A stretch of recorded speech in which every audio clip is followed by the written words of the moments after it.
ni mesin baru, jadi dia kerosakan tu kurang tau daripada mesin lama. Kalau mesin lama tu isi buah sekejap, kadang pipe pecah.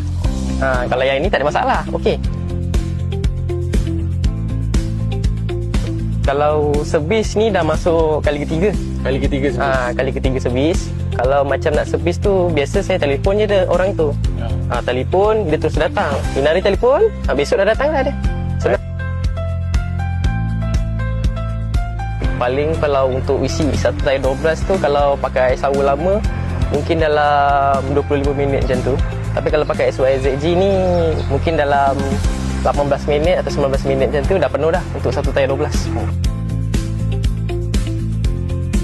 Utamanya dari segi masa, jimat masa lah kalau kita pakai sawa SYZG ni. Kalau SYZG ni boleh isi sawit dalam jumlah yang banyak.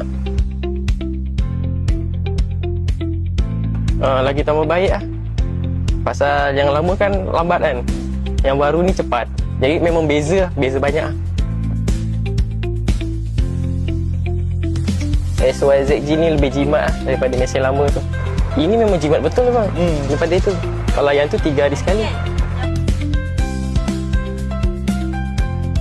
Untuk bos-bos yang kat luar sana lah, yang mana sawa diorang tu dah lama, saya suggestkan lah untuk pakai mesin SYZG ni.